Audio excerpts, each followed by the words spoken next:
चलिए, अब तक हम प्रश्नावली 4.1 के अंतर्गत जो बातें थे हम सीखे हैं। बहुपद की आवश्यकता क्यों पड़ी, बहुपद क्या है, बहुपद का पहचान कैसे करना है, बहुपद का वर्गीकरण किए हैं कितने प्रकार से, 2 प्रकार से। एक तो पद के आधार पर, 1 पदीय, 2 पदीय, 3 पदीय, 4 पदीय और n पदीय। उसी प्रकार से घात के आधार पर भी वर्गीकरण किए हैं। घात के आधार पर हम कैसा वर्गीकरण किए हैं, जिसमें एक घात हो रेखीय बहुपद या फिर एक घातीय, जिसमें बहुपद में चर की घात 2 है वो द्विघातीय बहुपद या फिर वर्ग बहुपद। इसी प्रकार से जिसमें चर की घात n है उसे n घातीय बहुपद बोला जाता है।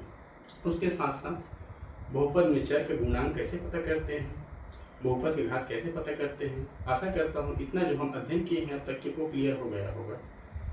उससे पहले स्टूडेंट को भी और पेरेंट्स को भी मेरा छोटा सा सुझाव है, यदि हम घर बनाते हैं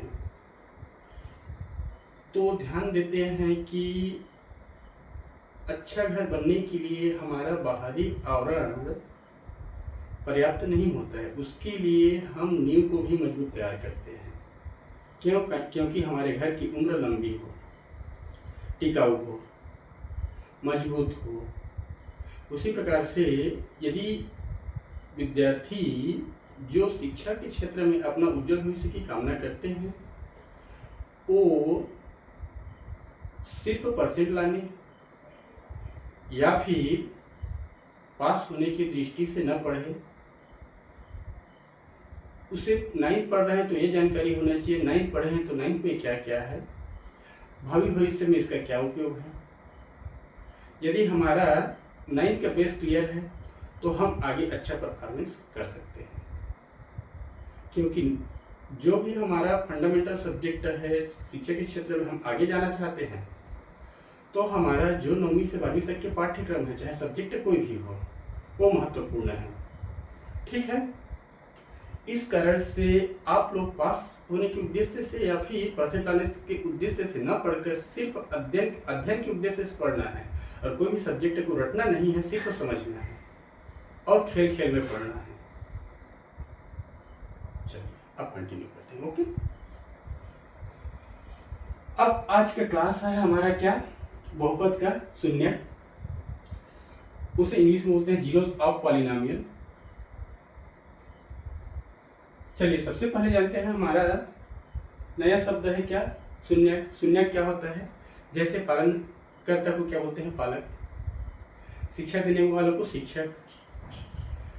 उसी प्रकार से हमारे जो बहुपद है उस बहुपद को जो मान शून्य करता है, जीरो करता है, वो क्या कहलाता है, हमारा बहुपद का शून्य। ठीक है, ये यहाँ 9वीं में हम इसे बहुपद का शून्य के नाम से पढ़ रहे हैं। इसी को हम 10वीं में जाएंगे तो क्या पढ़ेंगे, जब वर्ग समीकरण पढ़ेंगे तब उसमें समीकरण के मान प्राप्त होंगे। उस समीकरण के मान को समीकरण का मूल भी कहते हैं। समीकरण के संदर्भ में मूल और मान बोलते हैं और बहुपद के संदर्भ में उसी को क्या बोलते हैं, शून्य। तो याद रखना, ये बहुपद की जगह आपकी 10वीं में समीकरण हो जाएगा और शून्य की जगह क्या हो जाएगा, उसके मूल या फिर मान। चलिए देखते हैं। अब बहुपद का शून्य देखने से पहले हमारे पास कुछ बहुपद दिए गए हैं, उस बहुपद में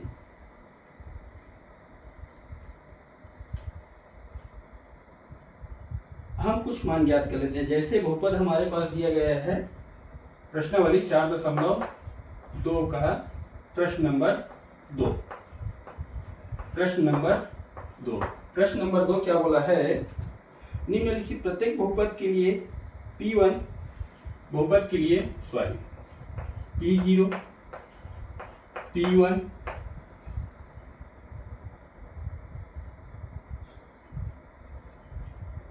P-1 P2 P3 ज्ञात कीजिए। चलिए इसे कुछ अध्ययन करते हैं। जैसे इसमें बहुपद दिया गया है प्रश्न नंबर 2 का सवाल नंबर 1 में पी एक्स बराबर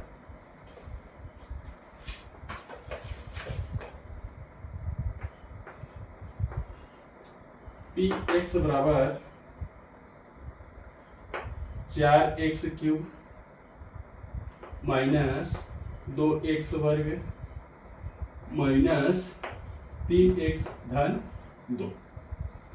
तो हमें क्या क्या ज्ञात करने के लिए बोला है? P0, P1, P2, P3 ज्ञात कीजिए।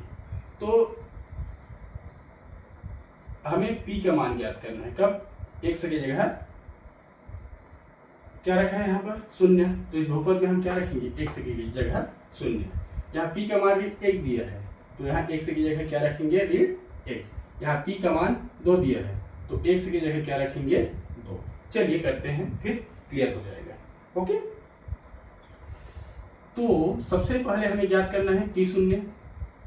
P0 ज्ञात करना है। इसमें देखिए P की जगह क्या रखा है? 0। तो हमें बहुपद में क्या रखना है? x की जगह 0, सॉरी, x का मान 0 रखने पर किस में रखना है? हमारा जो बहुपद दिया है उसमें। बहुपद का नाम क्या है जी? Px। उसमें क्या ज्ञात करना है? P0 अर्थात x की जगह 0 रखना है। ठीक है, तब यहाँ क्या हो जाएगा? x की जगह 0 बराबर यहाँ 4 है, और 4 के साथ x की घात 3 किस में रहे? गुणा के रूप में। तो x की जगह क्या रख रहे हैं? 0। 0 की घात कितना हो जाएगा? 3 ऋण यहाँ 2 गुणा x की घात 2 अर्थात x की जगह हम क्या रख रहे हैं? 0। तो 0 का घात क्या हो जाएगा? 2। यहाँ पर क्या है हमारा? ऋण 3 गुणा x की जगह क्या रख रहे हैं? 0 धन 2। बस हो गया काम अपना। क्या किए हैं? सिर्फ जहां जहां x है उस x की जगह क्या रखे हैं? 0। x की जगह 0, x की जगह 0, x की जगह 0, x की जगह 0। यहाँ तो कुछ नहीं है x, तो यहाँ जैसा हमारा चर था वैसा रखा है। अब जो हमारा संक्रिया है उसके हिसाब से सरल करना है। ठीक है, यहाँ क्या है? 4 गुणा x का घात, सॉरी x यहाँ पर है, यहाँ x की जगह 0 रखे तो 0 का घात कितना आ गया? 3। घात मतलब जो संख्या पर घात है उसे उतना बार गुणा करते हैं। यहाँ 0 है, 0 का घात 3 मतलब 0 का गुणा 3 बार। तो ध्यान दीजिए 0 को हम कितना बार भी गुणा करें? 0 गुणा 0 गुणा 0, इसका उत्तर तो 0 ही आएगा ना। तो हम 0 का घात 3 की जगह 0, पहला पद हो गया। अब दूसरा पद में क्या करेंगे? ऋण 2 गुणा 0 का घात 2 अर्थात 0। 0 को चाहे हम एक बार करें चाहे 10 बार गुणा करें, उसका मान हमेशा 0 ही आएगा। ठीक है, अब यहाँ ऋण 3 के गुणा हम 0 से करेंगे अर्थात संख्या चाहे ऋण 3 हो, चाहे ऋण 5 हो, 10 हो, चाहे अनंत हो, उसका गुणा हम 0 से करते हैं तो उसका मान क्या आता है? 0, अर्थात 0 ऋण 3 गुणा 0। ठीक है, धन 2। चलिए इसे और सरल कर लेते हैं। 4 के गुणा 0 से करेंगे तो 4 शून्य 0, ऋण 2 शून्य 0, ऋण 0 धन 2। 0 को 0 से घटाएंगे तो 0 बचेगा, 0 को 0 से घटाएंगे तो 0 बचेगा, अर्थात इसका पूरा का मान 0। अब 0 में हम 2 जोड़ेंगे तो इसका उत्तर क्या आएगा? 2। अतः हम क्या कह सकते हैं? हमें P0 का मान मिला 2। ठीक है, ऐसा करता हूं क्लियर होगा। उसी प्रकार से यहाँ हम क्या रखें? सबसे पहले P की जगह, सॉरी x की जगह 0। अब वही मान को हम क्या करेंगे? x की जगह ऋण 1 रखकर देखेंगे। ये हो गया पहला हमारा। दूसरा, x बराबर ऋण 1 रखने पर कहाँ रखेंगे जी? बहुपद में, है ना। चलिए तो यह हमारा बहुपद क्या है, px। तो x की जगह हम क्या रख रहे हैं, ऋण 1 बराबर यहाँ क्या है 4 गुणा x का घात 3। x की जगह क्या रख रहे हैं, ऋण 1, अर्थात ऋण 1 का घात 3 ऋण 2। यहाँ x का घात 2 है तो क्या हो जाएगा, ऋण 1 का घात 2। यहाँ क्या है, ऋण 3 गुणा x का मान ऋण 1। अब धन 2। पिछले क्लास में मैं बताया था यदि हमें बहुपद हल करना है तो सबसे पहले उसके चिन्ह को ध्यान देना है। सबसे पहले चिन्ह को ध्यान देना है, अर्थात बहुपद का गुणा करने से पहले उसके चिन्ह का गुणा करना है। तो चलिए उसी को पहले करते हैं। उससे पहले जो कोष्टक में संख्या है उसे हल कर लेते हैं, कोष्टक के बाद फिर चिन्हों को गुणा करेंगे। 4 गुणा ऋण 1 का घात 3, क्या है, ऋण 1 का घात 3। चलिए ऋण 1 को 3 बार गुणा कीजिए, ऋण 1 ऋण 1 ऋण 1। तो यहाँ कोई भी संख्या को गुणा करने से पहले सबसे पहले क्या करेंगे, हम चिन्ह को गुणा करेंगे। जब ऋण को मैं ऋण के साथ गुणा करूंगा तो इसका उत्तर क्या आएगा, धन। बताया था ना चिन्ह नियम। चलिए चिन्ह नियम एक बार यहाँ और कर लेते हैं। चिन्हों का गुणा, चिन्हों का गुणा।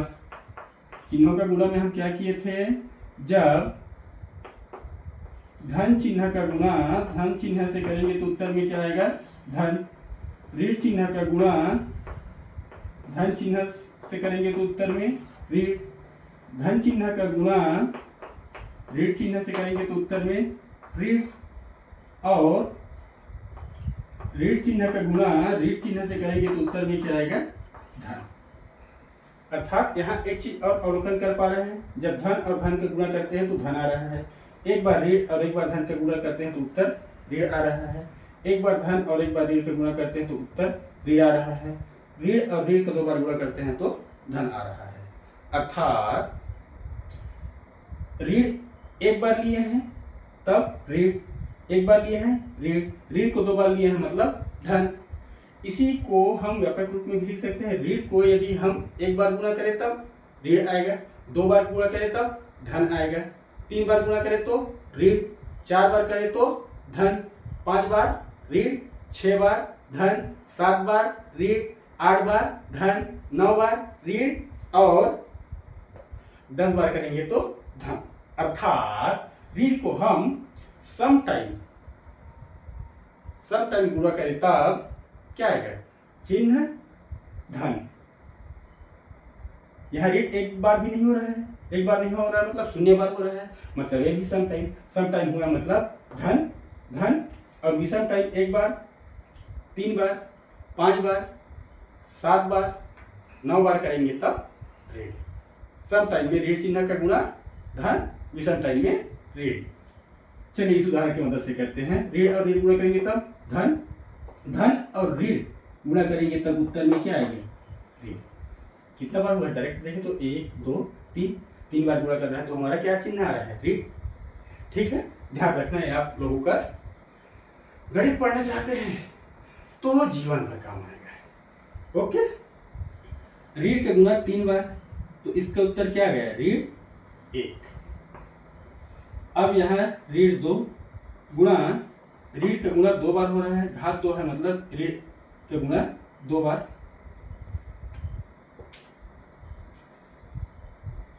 मतलब ऋण ऋण धन, 1 का गुणा 2 बार, 1 एकम 1 अर्थात धन 1। यहाँ पर सबसे पहले इस कोष्टक में क्या है, ऋण, 3 के सामने क्या है ऋण, ऋण और ऋण गुणा करेंगे तब धन।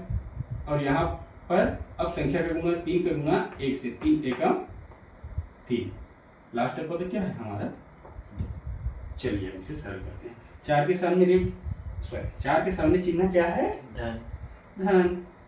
1 के सामने ऋण, धन और ऋण गुणा करेंगे तो उत्तर में ऋण। ठीक है, अब संख्या का गुणा 4 के गुणा 1 से 4 एकम 4, यहाँ पर 2 के सामने ऋण, 1 के सामने धन, धन और ऋण क्या हो जाएगा, ऋण। ठीक है, अब 2 का गुणा 1 से 2 एकम 2, यहाँ इसके सामने भी धन है, इसके सामने भी धन है, नहीं इसे रहने दीजिए, पहला 2 पर सरल कर लिए, इसे जैसे का तैसे उतार देते हैं, 3 धन 2। अब हमें यहाँ पर ध्यान देना है, कई बच्चे क्या करते हैं, 4 को 6 से जोड़ेंगे, कितना आ जाएगा ऋण, सॉरी 4 को 2 से जोड़ेंगे ऋण 6, उसके बाद क्या करते हैं, इसमें 3 जोड़ देते हैं, ऋण 6 में 3 जोड़ेंगे तो क्या होगा, ऋण 3, उसके बाद क्या होगा, धन जोड़ेंगे तो ऋण 1। लेकिन आप लोगों को ऐसा नहीं करना है, सबसे पहले जो ऋणात्मक पद है अलग जोड़ना है और धनात्मक पद है उसे अलग जोड़ना है, ताकि हमारा जो गणना है उसमें आसानी होगा। एक साथ सबको करेंगे तो हम भूल भी सकते हैं। ठीक है, ध्यान देंगे, इसके सामने ऋण है, इसके सामने ऋण है, चिन्ह समान है तो दोनों पद जुड़ेगा, 4 और 2 6, लेकिन जो इनके सामने चिन्ह है वही इस उत्तर में आएगा, 4 2 6। यहाँ पर 3 के सामने धन, 2 के सामने धन, 3 2 कितना हो गया, 5। ठीक है, अब ऋण 6 में हम क्या जोड़ेंगे, 5, अर्थात ये कह सकते हैं आपके पास जमा 5 है, उधार 6 है ना, तो दोनों को सरल करेंगे, दोनों को सरल करेंगे तब क्या आएगा जी, हमारे पास जमा 5 है, उधार 6 है, हम 5 रुपए है जमा को उधार चुकाने जाएंगे 6 रुपए, तो चुका पाएंगे क्या, नहीं, 5 चुकाएंगे तो हमारे पास कितना बचेगा, ऋण 1। अर्थात यहाँ पर हमारा P ऋण 1 का मान क्या आया, ऋण। आशा करता हूँ क्लियर होगा। चलिए अब यहाँ पर हम P2 का मान निकालते हैं, बस वही प्रक्रिया दोहराएंगे जैसे यहाँ पर P0 का मान निकाले हैं, P ऋण 1 का मान निकाले हैं, ये चिन्ह आप नोट कर लिए होंगे। चलिए इसे साफ करता हूँ, या फिर बैक करके दोबारा चिन्ह को आप लोग नोट कर लेना।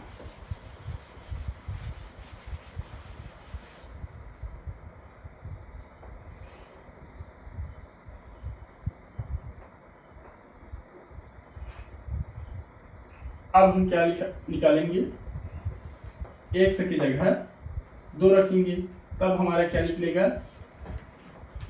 P2 बराबर x, P2 निकाल रहे हैं, मतलब क्या कर रहे हैं जी, इस बहुपद में 1 की जगह 2 रख रहे हैं, जब लेफ्ट साइड 2 रख रहे हैं तो राइट साइड भी क्या रखेंगे, 2 रखेंगे, 4 गुणा 1 की घात 3 है, मतलब 2 का घात 3, 2 का घात 3 ऋण 2, और यहाँ क्या है जी, x का वर्ग, तो क्या हो जाएगा 2 का वर्ग, क्यों, x की जगह जो मान हम इसमें रखे हैं वही मान यहाँ पर भी रखेंगे।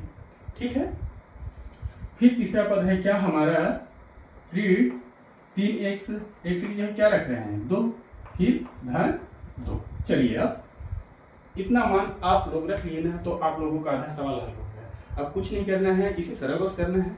ओके, अब क्या हो जाएगा 4, अब 2 के गुणा 3 बार करेंगे तो 2 दूना 4, 4 दूना 8, ठीक है, 4 दूना 8, ऋण 2 गुना 2 का घात 2, मतलब 2 का गुना 2 बार, 2 दूना 4, 3 के गुणा 2 से 3 दूना 6। अब यहाँ ऋण क्यों आया, इसके सामने ऋण है, इसके सामने धन है, धन और ऋण गुणा करेंगे तो ऋण 3 गुना 6, धन 2। थोड़ा सा और सरल कीजिए, एक स्टेप, 8 चौक 32, अब यहाँ ऋण, यहाँ धन, धन और ऋण क्या हो जाएगा, ऋण 4 दूना 8, ऋण 6, धन 2।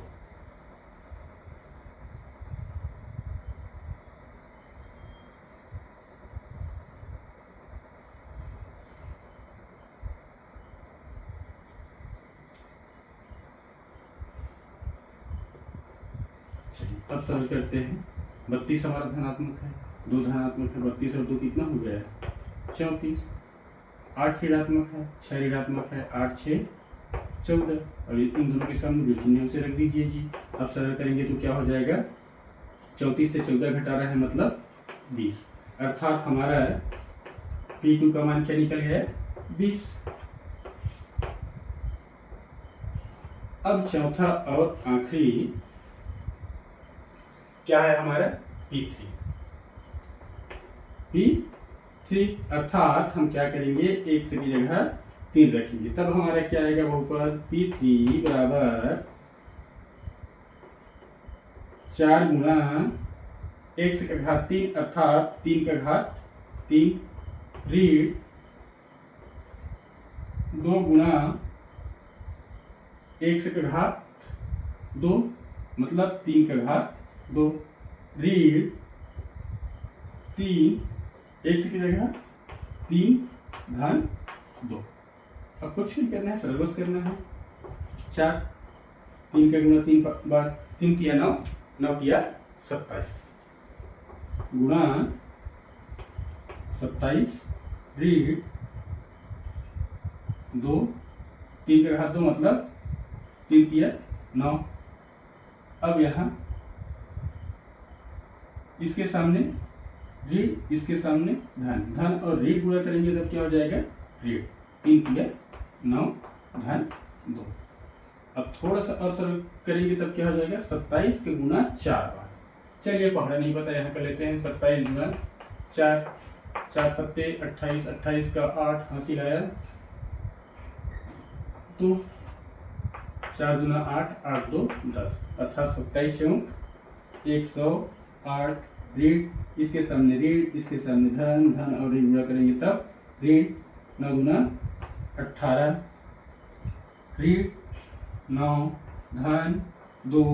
अब जैसे पहले करते आए हैं, 108 के सामने धन है, 2 के सामने धन है, धनात्मक संख्या को अलग जोड़िए, ऋणात्मक संख्या को अलग जोड़िए। 108 और 2 कितना हो जाएगा? 110। अब 18 और 9 कितना हो जाएगा? 27। क्यों जोड़ रहे हैं? इसके सामने भी ऋण है, इसके सामने भी ऋण है, तब कितना हो जाएगा? उत्तर में ऋण। अब 110 से 27 घटाएंगे, उत्तर क्या आता है देखते हैं। यहाँ 10 से 7 गया, बचेगा 3। यहाँ पर भी 10 से 2 गया, बचेगा 8। अर्थात P3 का मान आया 83। ओके, चलिए आशा करते हैं स्पष्ट हो गया होगा। इसी प्रकार से हमारे और कुछ बहुपद दिए हैं, उसे आप लोग स्वयं सॉल्व करेंगे। यदि परेशानी होता है तो कमेंट बॉक्स में बताएंगे, नहीं सर इस बहुपद में हमें कुछ परेशानियां हो रही है, आप हमें बताइए। उसके बाद कल पुनः रिवीजन करेंगे।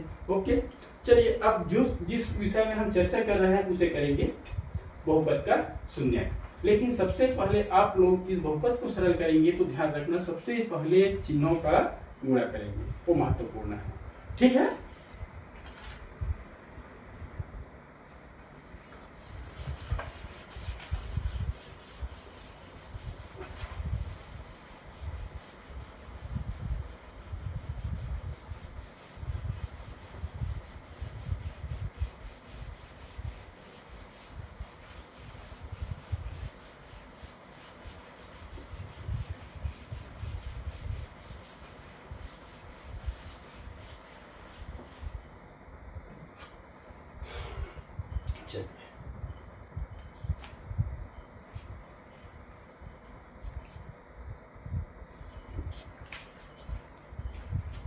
हम क्या बताए थे आप लोगों को?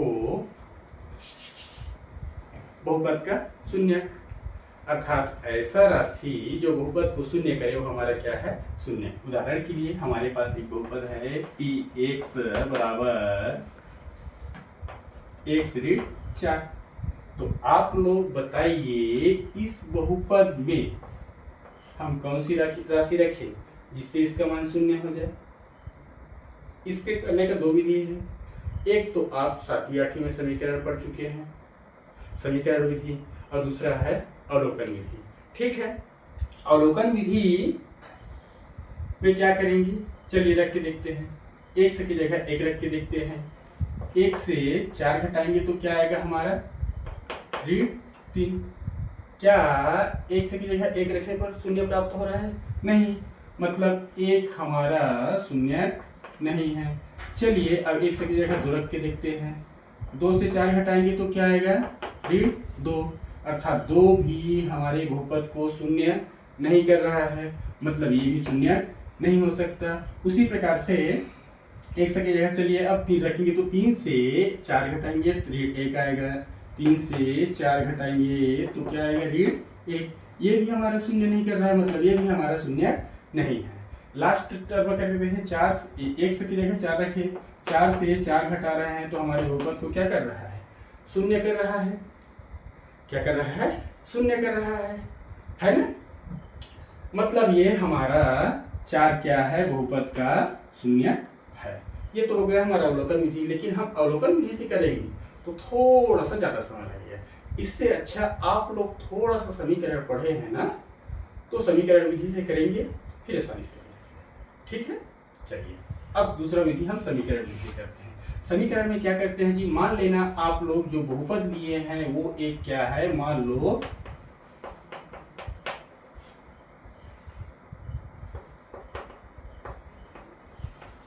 समीकरण है। तो समीकरण में क्या करते हैं जी, इस समीकरण में दूसरे साइड क्या रखेंगे? शून्य के बराबर रखेंगे, अर्थात x ऋण 4 बराबर शून्य रखने पर, अर्थात क्या बहुपद शून्य हो रहा है ना? शून्य हो रहा है। इधर लेफ्ट साइड है, ये राइट साइड है, हमारा समीकरण बन गया। कब शून्य होगा देखते हैं। अब समीकरण हल करना है। समीकरण में क्या करते हैं, चर को लेफ्ट साइड, अचर को राइट साइड कीजिए। x इधर अपने जगह में रहेगा लेफ्ट साइड। जब इसे राइट साइड शून्य की साइड लेंगे तो क्या हो जाएगा, शून्य में इधर ऋणात्मक, इधर जाएगा तो धनात्मक। समीकरण का नियम आप लोग जानते हैं, इधर से उधर ले जाते हैं तो उसका चिन्ह बदल जाता है। इधर ऋण है, इधर जाएगा तो धन, इधर धन है, इधर जाएगा तो ऋण, है ना। इधर गुणा है, इधर जाएगा तो भाग, इधर भाग है, इधर जाएगा तो गुणा।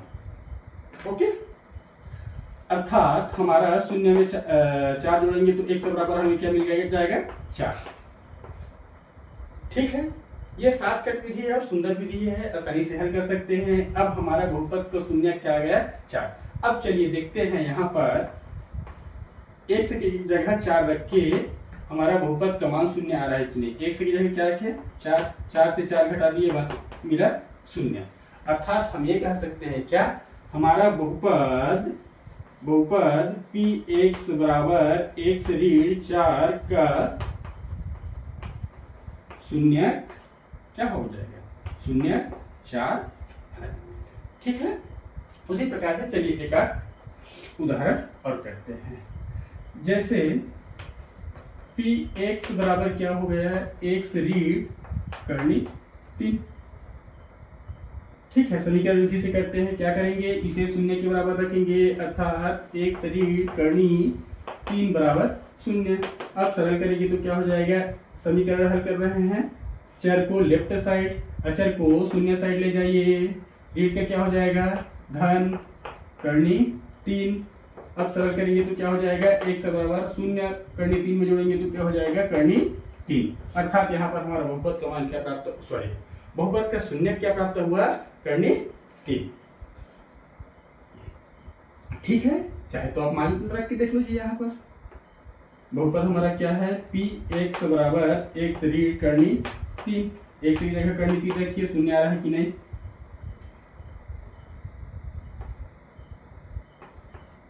करनी 3। करनी 3 से हम करनी 3 घटाएंगे तो हमारा मान क्या हो जाएगा, शून्य। अतः हम क्या कर सकते हैं, अतः px बराबर x ऋण करनी 3 का शून्य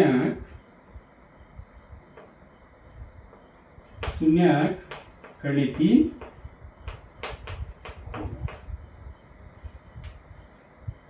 क्लियर हो गया होगा। ओके, चलिए हम कुछ और एग्जाम्पल करते हैं। आपके प्रश्नावली 4.2 की पेज प्रश्न नंबर 3। इसमें हमें सिर्फ पता करना है, क्या बोला है, पता कीजिए दिए गए बहुपदों के सामने लिखे मान क्या उनके शून्यक है।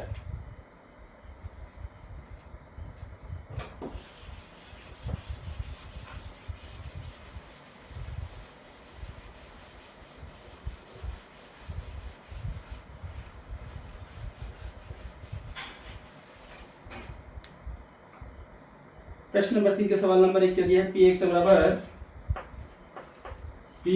बराबर 3x धन 1 और हमें x का मान क्या दिया है, x बराबर ऋण 1/3। अब करना कुछ नहीं है, हमें सिर्फ जांचना बस है, क्या जहां जहां x है वहां क्या रखना है, ऋण 1/3। ठीक है, p ऋण 1/3 बराबर क्या रखना है, सिर्फ x की जगह क्या रखे हैं, ऋण 1/3 गुणा ऋण 1/3 धन 1। सरल कीजिए इसे, 3 के हर में क्या है, कुछ नहीं दिख रहा, मतलब एक अंश को अंश से गुणा कीजिए, हर को हर से। यहाँ ऋण यहाँ धन, धन और ऋण क्या हो जाएगा, ऋण 3 एकम 3, 3 एकम 3 धन 1। ठीक है, अंश के गुणा अंश से, हर के गुणा हर से। अब ऋण 3 को 3 से भाग देंगे तो हमारे पास बचेगा क्या, ऋण 1। इसे ऐसा भी लिख सकते हैं ना जी, ऋण 1 गुणा 3 है ना, तो 3 से 3 भाग चला गया, ऋण 1 बचा यहाँ पर और धन 1। ऋण 1 और धन 1 जोड़ेंगे तो क्या हो जाएगा जी, 0। अर्थात p में x की जगह क्या रखे, ऋण 1/3, तो क्या प्राप्त हुआ, 0 हुआ कि नहीं। अतः हम क्या कह सकते हैं, px बराबर 3x धन 1 का शून्यक x बराबर ऋण 1/3 है। ठीक है, उसी प्रकार से चलिए एक और एग्जाम्पल करते हैं, उसके बाद आप लोग करके बताएंगे। py बराबर क्या दिया है, y² माइनस 8 और आपको पता करना है y की जगह क्या क्या रख के देखना है, y की जगह एक ऋण 1 रखना है और धन 1। ठीक है, ये सांस फूल रहा है। चलिए सब एक बार पता करेंगे, p की जगह ऋण 1 रखेंगे है ना, तो y की जगह क्या रखेंगे, ऋण 1, अर्थात y का वर्ग है तो ऋण 1 का वर्ग और यहाँ क्या है, ऋण 1। अब इसे सरल करेंगे तो हम पाते हैं ऋण 1 का 2 बार गुणा करेंगे, जस्ट अभी बताया हूँ, 2 बार गुणा मतलब धन 1 में क्या घटा रहा है, ऋण 1, ऋण 1 से 1 गया बचा 0, अर्थात p ऋण 1 का मान क्या प्राप्त हुआ, 0।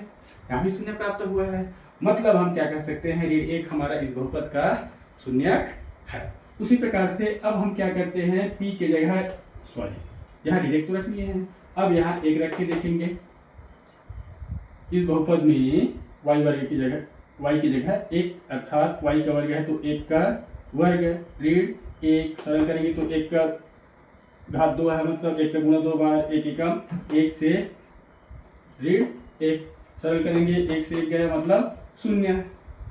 दूसरे पद में भी हमारा है, पहले में क्या किए हैं, y की जगह ऋण 1 रखे हैं, ऋण 1 2 बार गुणा धन 1 से 1 गया 0। उसी प्रकार से यहाँ पर भी y की जगह 1, y का वर्ग मतलब 1 का वर्ग ऋण 1 का वर्ग अर्थात 1 का गुणा 2 बार, 1 का 1 ऋण 1, अर्थात 1 से 1 गया 0।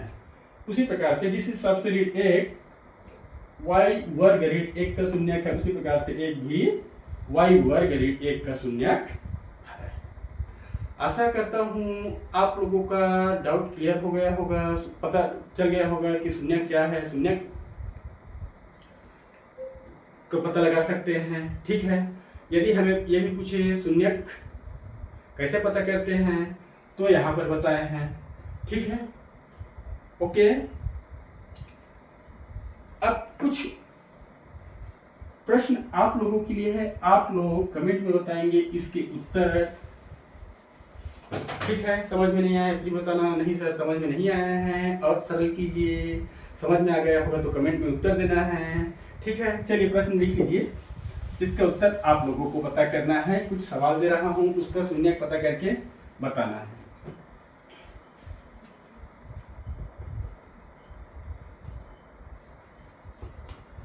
पी एक्स बराबर एक्स धन 6, ये पहला सवाल है।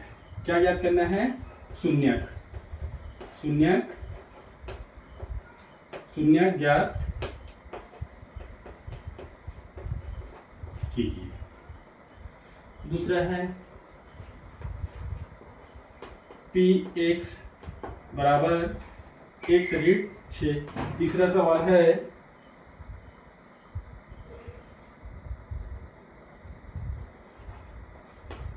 क्यू टी बराबर